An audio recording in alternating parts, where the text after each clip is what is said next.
Toutes les sources de blessures de l'âme viennent parce que vous comptez sur des hommes. Quelqu'un te trahit, ça te fait mal parce que tu attendais qu'il soit honnête. Quelqu'un est injuste parce que tu attendais qu'il soit juste. Quelqu'un t'a abandonné parce que tu attendais de lui une prise en charge affective, matérielle, peu importe. Tout le mot trahi là, il vient de ce que tu avais des attentes d'un homme, d'une personne. C'est de là que vient la blessure. La Bible dit dans le livre de Jérémie 17,5, maudit soit l'homme qui s'appuie sur l'homme. Dieu explique que si tu mets ton appui sur qui que ce soit, ça sera comme une malédiction dans ta vie. Tu vas avoir des problèmes. L'homme n'est pas capable d'être fiable. Chacun a son degré d'infiabilité. Il y a des gens qui sont des abandonneurs, il y en a qui sont des rejeteurs, il y en a qui sont des traîtres. Chacun.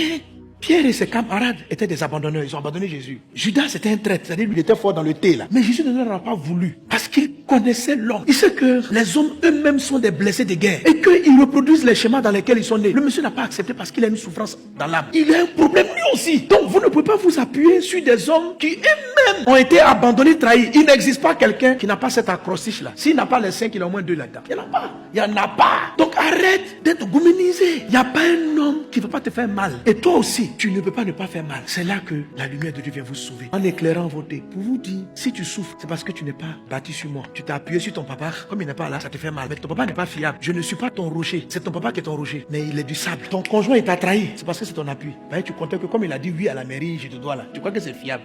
Faut pas te fier à ça. Faut t'appuyer sur moi. Pas sur lui. Amen. Amen. Moïse, tu veux me voir, je vais te prendre, je vais te placer sur le socle qui ne bouge pas. C'est pas que tu peux masquer que vous soyez blessé. Ce n'est pas lui qui blesse, mais pour te montrer que l'homme n'est pas fiable. Et que tu dois plutôt t'appuyer sur lui pour aider les autres et non t'appuyer sur les gens pour essayer de devenir quelqu'un. Tu ne peux pas devenir quelqu'un tant que quelqu'un peut te trahir, quelqu'un peut t'abandonner. Mais à un moment donné, plus personne ne pourra vous vexer. Mais vous n'allez pas leur en vouloir parce qu'ils ne sont pas votre appui. Quand Jésus est ton rocher, si tu m'as respecté, tu vas dire gloire à Dieu. Tu ne m'as pas respecté. En fait, je ne m'appuie plus sur ça. Je trouve mon respect en Christ. Je ne m'attends pas à ce que tu m'aimes. Parce que, c'est pourquoi on demande, mais si les gens t'insultent, c'est que ça te fait mal. Je dis, mais ça ne peut pas me faire mal. Parce que quelqu'un qui t'injurie, ça veut dire que dans la vie, c'est ce qu'il a reçu. Donc, je ne lui en veux pas. Parce que je ne m'attendais même pas à lui. J'ai trouvé la force. J'ai trouvé l'amour en Christ. J'ai trouvé l'acceptation. Ni dans mes parents. Mes parents sont formidables. Mes parents m'ont aimé. Mes parents m'ont pris soin. Mais ils ont des manquements. C'est même dans la maison de mon père que j'ai senti le rejet aussi. Mais mes parents m'aimaient. Mais j'ai senti le rejet. Tu m'as dit, ce sont des hommes. Je veux que tu donnes aux gens du vrai amour. Pour cela, je vais te prendre. Je vais te placer sur le rocher. Celui qui bâtit une maison inébranlable est celui qui a creusé et qui s'est arrêté sur le rocher. Creuser, c'est quand on enlève l'espérance et la foi que tu avais dans ton mari. On enlève ça. On enlève l'espérance et la foi que tu avais dans tes enfants. On enlève ça. Creuser là, ça fait mal. Mais c'est pour te faire asseoir sur le rocher. Passer sur le rocher, Luc 6,48, c'est ne plus avoir d'attaches qui vous font souffrir sur le plan des humains. Et puis de trouver le socle. Une fois que vous l'avez trouvé, l'amour va vous envahir. Et vous allez le donner à ceux qui ne peuvent pas.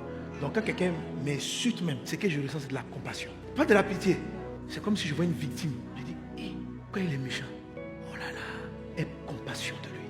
Sauve-le de ce qu'il a rendu méchant. Parce que je n'attends rien. S'il m'a félicité, que Dieu te bénisse. Mais s'il ne l'a pas fait, ça ne me dit rien. Parce qu'il n'est pas mon rocher. Mon rocher, c'est le Christ. C'est comme ça que vous allez être guéri. N'attends pas que le mari là vienne te voir pour te demander pardon. Je t'ai fait souffrir, je t'ai laissé. Si c'est ça là, tu vas souffrir jusqu'à...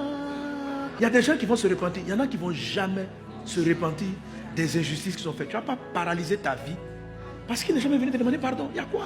Avance, trouve le rocher. S'il est venu, gloire à Dieu. S'il n'est pas venu, tu as trouvé en Christ l'amour qu'il ne t'a pas donné, l'affection qu'il ne t'a pas donné, la considération qu'il ne t'a pas donné. C'est fini. Et à la fin même, c'est de lui-même que tu as compassion. On ne pourra plus vous trahir si vous êtes sur le rocher.